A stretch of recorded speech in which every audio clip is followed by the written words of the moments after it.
Mail your ballot 5 to 7 days sooner than election day.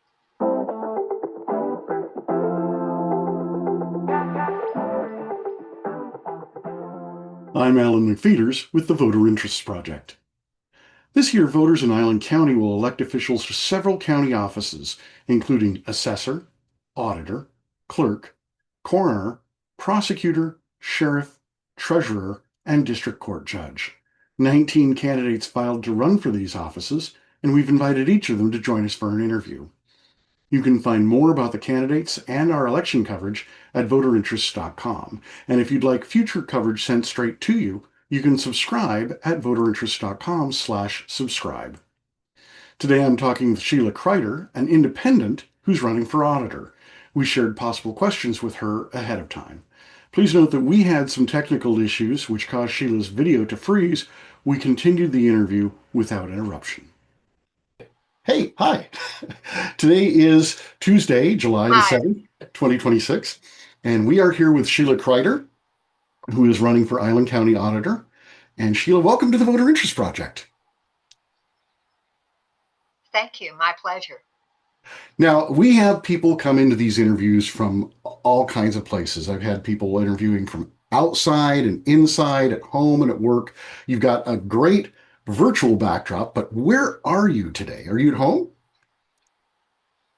I'm at home. I cannot be in the county when we make any political documents or even use the copier. So I'm at home. I'm in my family room right now, and my husband is here with me. Very good. Well, now we enter the biographical part of the interview, and that's the first question. You're married or single? Obviously, you're married. How long have you been married? Almost 50 years. Wow, that's outstanding.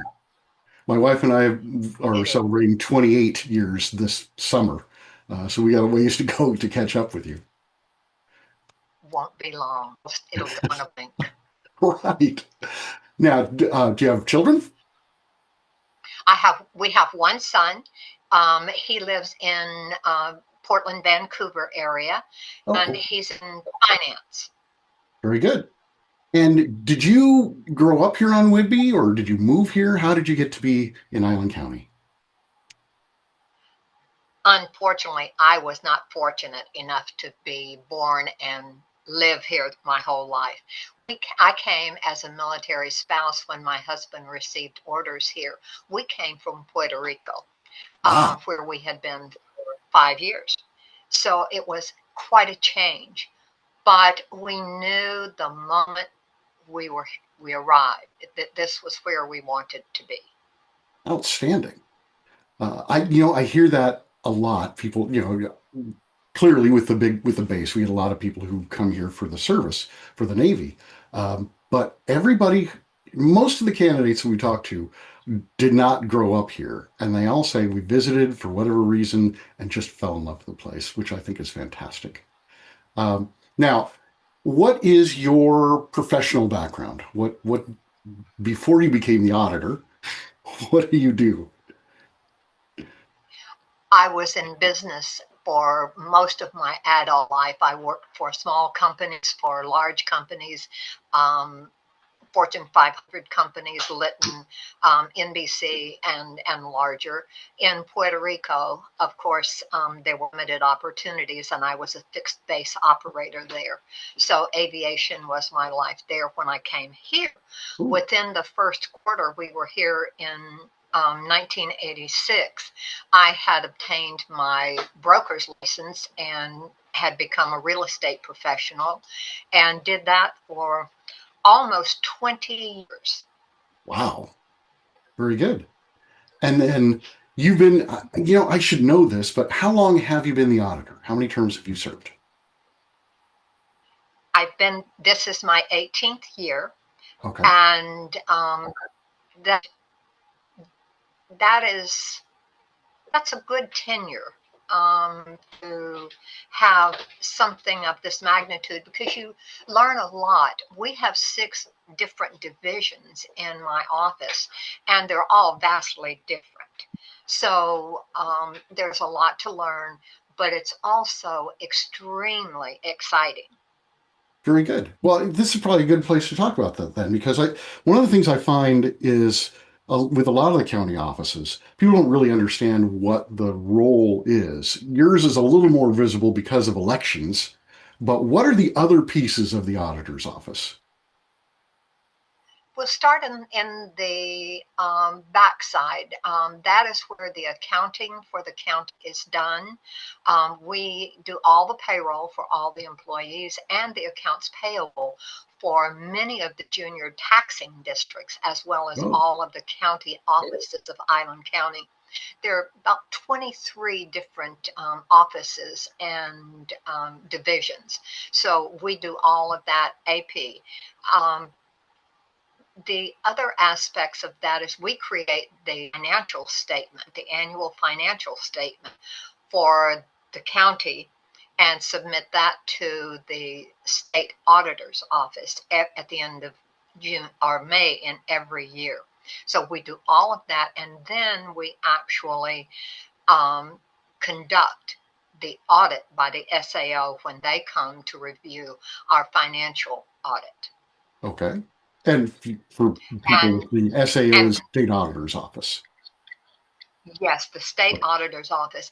Interestingly, most people don't realize that every one of the divisions of the auditor's office is audited by a state agency.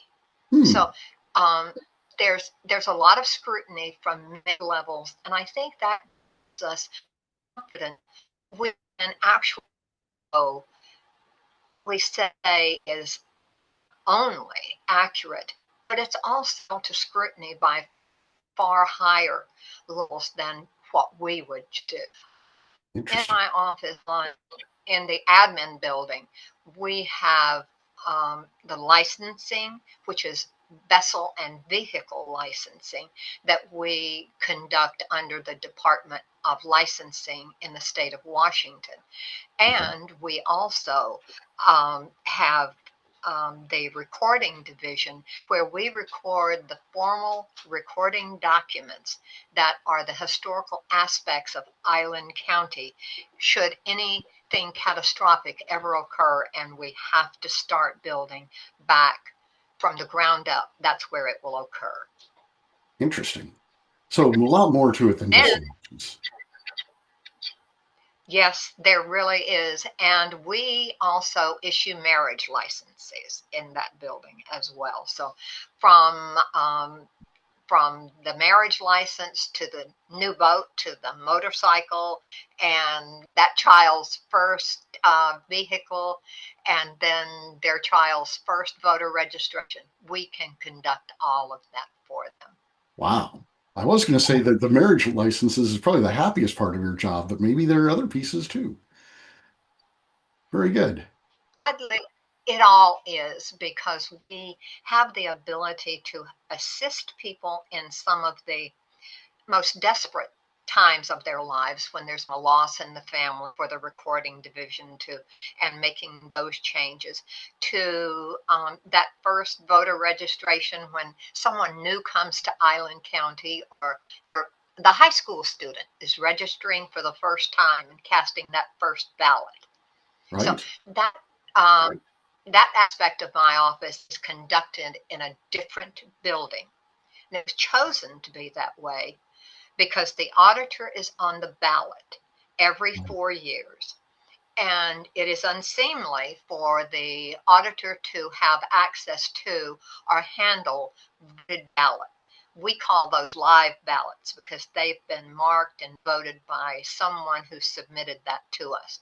So that is located in the building up at 400 North Main there in Coopville. It's on the opposite end of the um, mall building, if you will, where the grocery store used to be.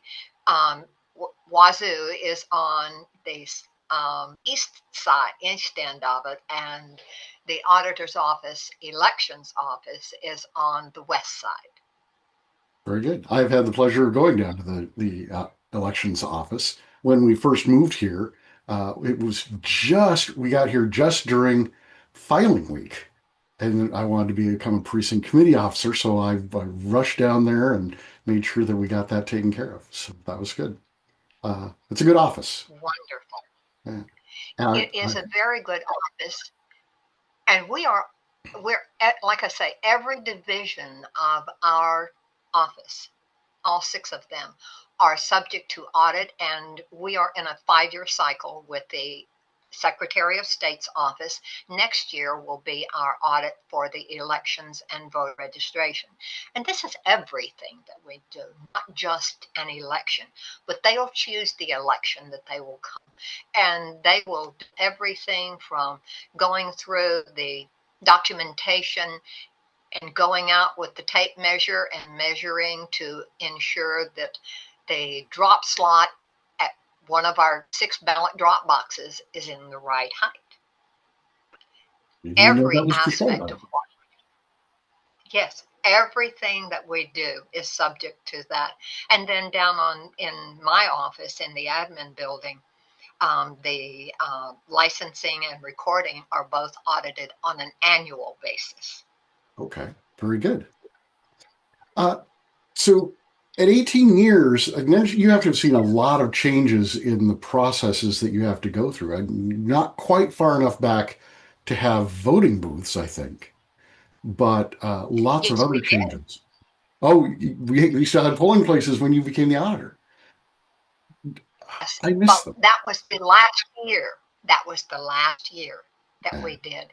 And we have been vote by mail only, all vote by mail since 2008. But that was in the furthest, if you will, the last elections of that year. Okay. And it has worked very well for us. We have 6 outside drop boxes at various locations throughout populated areas. And that enables the neighbors and those that are new to an area, such as you were long ago, and as was I, to have a place to go within your community and drop your ballot off, or you can come by the elections office and drop in the ballot drop box in front of our office as well. Very good. I usually drop mine off at a drop box. I have a distrust of the postal service, and so I'd rather put it directly in your hands. But We appreciate that greatly, and let me add 2 things to this. Um, yeah, we have numerous issues that have arisen within Washington state with postal delivery over our 20 years almost now, if you will. But mhm. the other piece of this is that starting this year, the United States Postal Service will no longer be picking up 2 deliveries in each postal office per day. It Oh, goes really? down to 1. Oh, So it may be, yes, it is a very concerning item for all of us and the secretaries of state throughout the entire country. But it's also everything that we mail. It affects your income tax payment when you mail it off, your right. ballot, your every bit of it. So what happens is that you're going to hear now our message is drop your ballot in a ballot drop box and drop it early. The reason for that is we really want to have the mass of our population have their ballot in the total on election night. Right. But the other piece is, and USPS has said this in open communication to several major publications and TV stations, they will no longer ensure the amount of delivery time that they have assured us in the past. You Oh, might drop your ballot off at your post office today. Tomorrow afternoon, they may pick it up and take it down to Seattle Center because all mail goes to Seattle Center and has now for probably about 10 years. wow. but it's not postmarked the day it gets there.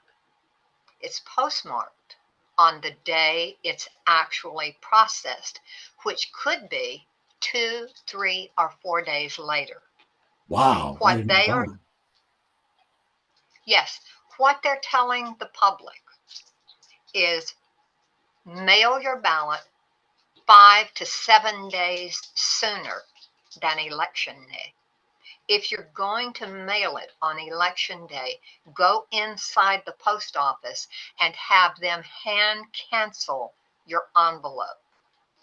Get the date on there. Doesn't mean we will get it any sooner. It could be 5 to 7 days later. But at least it will have the postmark on there. And with the decisions that have been rendered most recently by the Supreme Court and the legislative issues that have arisen, nothing will change on Washington State when it comes to the date of the stamp on our ballots. Right. Right. We'll That's actually continue voting as we have. very good. Well, we've been recommending at the project because we send a newsletter every Monday. And we've been recommending from the beginning that when we send out the one the day before the election, this is too late to drop it off at the post office. You should drop it off at a drop box, and we provide all those locations. But now I think we'll probably do that the newsletter before that, so 8 days out from the election, just to make sure. That's useful information. Uh, And we also use this as an opportunity to mail, pardon me for interjecting, no. but we are mailing ballots early this election, and we will continue to do that because it is the same going out and coming in. We Oh, don't know how long. Yes. We mail the person who, or the company that does our ballots and mails our ballots for us is K&H in Everett. okay. They take everything to the post office. They don't have any idea how long it will take the approximate 4.8 million ballots that they deliver be provided to the voter. Wow, that's a lot of ballots. So um, that's interesting. I generally, so in your election now, my expectation is that ballots arrive on Friday, July 17th, but that might not be the case. Or you're mailing earlier, so maybe it will be. We're hopeful. We are mailing roughly 5 or 6 days early, and we are hopeful that that will be significant enough that voters will receive their ballot by that time, Very by good. the following Friday. Okay. Well, that Friday is kind of a key date for us with these interviews because we want to make sure that all the interviews are posted by that day. But now we might have to look at doing it a little bit earlier. Um, but that's fine. Uh, I want to pivot a little bit. I've seen something very interesting going on in Island County this year. Um, there are a bunch of elected officials, you're one of them, who ran for one party or the other in their last election and have moved to independent. And not just this year, but Greg Banks in his last election went from Democrat to independent. Tony Lamb is making that same move. You've moved from Republican to independent. Rick Felici is doing the same. Uh, what made you decide to do that? I have supported the office of auditor being a nonpartisan office almost from the beginning.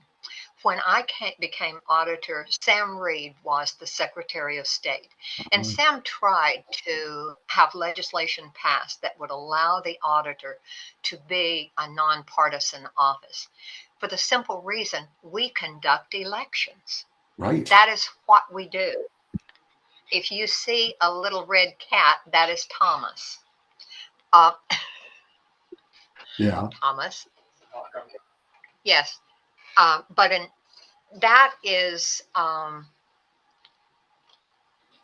that is part of the work that we're required to do. We conduct political races and we conduct partisan work in a nonpartisan manner, and it must always be that way. Within my office, my doors have always been open and transparent to everyone. It didn't matter what their politics were. It simply was. I came to this having been chair of the county party, having been um, in really involved in many campaigns in the Republican Party before I came to Washington State, and it was who I am. I'm a fiscal conservative. I never lose sight of the fact that these are taxpayer dollars that we work with and we account for. I'm a moderate as far as my social aspects go, but that's just who I am, and everyone who's known me for these 38 years now knows that is where I come from. I guess if we were categorizing me, we would say that I am a mainstream Republican, but in this election, I chose independent because I have and I intend to continue representing everyone who comes in my door fairly impartially and transparently without any reference to their party. And I think that's critical. Yes. Well, especially on the election side where people have, and you, I'm sure you've seen quite a lot of this, so much uncertainty about how elections are conducted, and you know, we've had a number of races going back as far as um, Gregoire Dino Rossi, where there's been questions about the partisanship of election officials. So I'm very glad that you've taken this approach. Um, I was going to ask. I mean, I've asked. I'm asking everybody really in these county offices what impact they think party affiliation has on what they would do as in that office. You've kind of already answered that, but um, I guess have you ever seen even outside of Island County election officials whose partisanship really showed? Certainly not within Island County. I think perhaps in some areas where the population is much larger, it became an issue because there were many people who were seeking to obtain the seat. Yeah. And in that aspect, while it didn't always heighten to name calling, if you will, um, it was it was a conjecture that it it's always been XYZ party and it always should be. No, it should always be the right person with the right experience for the job, and that's the critical piece of it. Yeah. Yeah. Okay. One last topic. I hate to bring this up, but the biggest news that's come out of your office over the past couple of years has been this whole masking controversy. Um, so, and we had Tim Hazel is running for state representative, so we talked about it a little with him. But I want to give you an opportunity to talk about how you saw that play out and what the background of that was, and if there was anything that you would do differently going forward. It was done for reasons that I never discussed. Okay. It was done because there had been two other counties in Washington state who received ballot envelopes that had white powder substances in them. Oh. I have an obligation as auditor and as an elected official to ensure the safety, health, and general welfare of everyone who enters my office, the public, the candidates, the employees, my election workers, temporary and full time, and most importantly, the general public is all welcome in that election office. But I can't tell them those kind of things.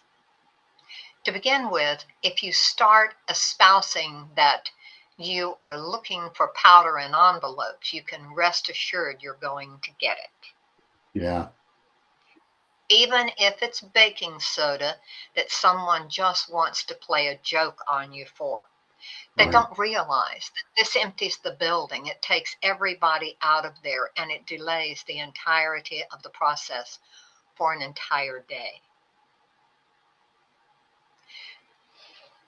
Ensuring that we could all do our work and do it safely was critical in our mind. Someone else attached the illness issue to it. I'm not making any statements about what others said and why they did it. I can just tell you that I did conduct my research with our county health officer, and to use the KN95 mask and a glove is it's the safest way and most critical way that our employees can open an unopened envelope before they can look inside and be sure it's safe. Sure. And that's why I did it. I will, if we ever have that issue arise again, we'll do it again. Okay. Very good. I I think I remember hearing something about those other Washington counties, and I hadn't connected the dots that way. So I'm glad that you were able to say that. Um, I think I'm taking a look at the big clock on the wall. I think we're getting pretty close to the end of our time. So I always like to wrap these up with what is the best way if people want to find out more about you and what you're doing and what your campaign's about and all that. What's the best way for them to reach you? Is it a website or on Facebook, or should people give you a call? Or how would you like to hear from people? Give me a call. My cell phone number is 360-320-1802. And I am accessible. I am open and transparent, and I believe in communicating yourself while you do the people's work to do it openly. And we invite everybody to come into our office, take a look at what we're doing and how we're doing it, especially elections and voter registration. Very good. How many people come in to observe in any given time in an election? We don't have a lot. We invite every candidate and anyone representing their campaign to come in.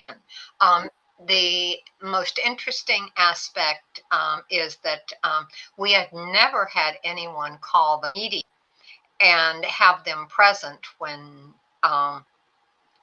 they came to visit us before, but we had a first a couple of years ago.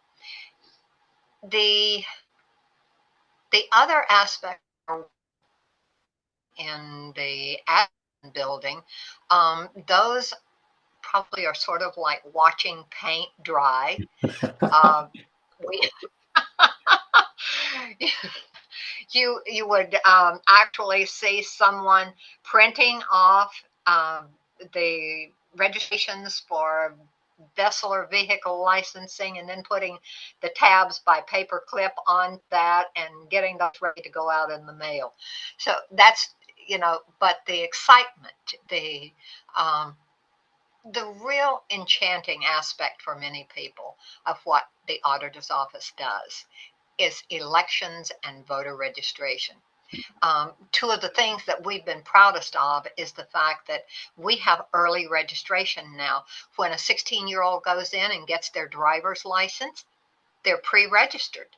And then when the year comes that they are going to be 17 and they're going to be 18 before the November election, they can vote in the primary where the decision is not made, and then they get to vote in November in the election itself. Interesting. I did not know that. That's good information. Well, I think we'll wrap this up then.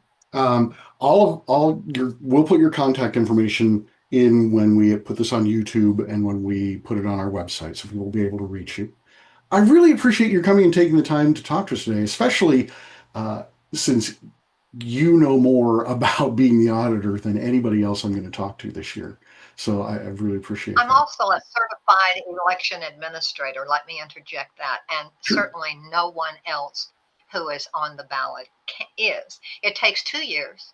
It takes 1,000 hours of work in elections, and it takes passage of a test administered by the state Secretary of State. I have had my elections administrator certification since, for 16 years now. Wow. 1,000 hours. That's a lot of time. It is, it's a commitment. Yeah. Great. All right. Thank you so much. Thank you, Alan. I appreciate this opportunity, and I simply ask for the vote so that I may continue this work. I, I, that's great. I have so few candidates who actually wrap up with asking for the vote. So thank you for doing that. We will talk very Absolutely. soon. Take care. Absolutely. Thank you so much. You bet. Bye Bye bye. bye. Thanks for watching our interview with Sheilah Crider. If you found this helpful, you can learn more about the candidates and our election coverage at voterinterests.com. You can support our work at voterinterests.com/donate and help us keep producing resources like this for the voters of Island County. You can also stay up to date on future interviews and election coverage by subscribing at voterinterests.com/subscribe.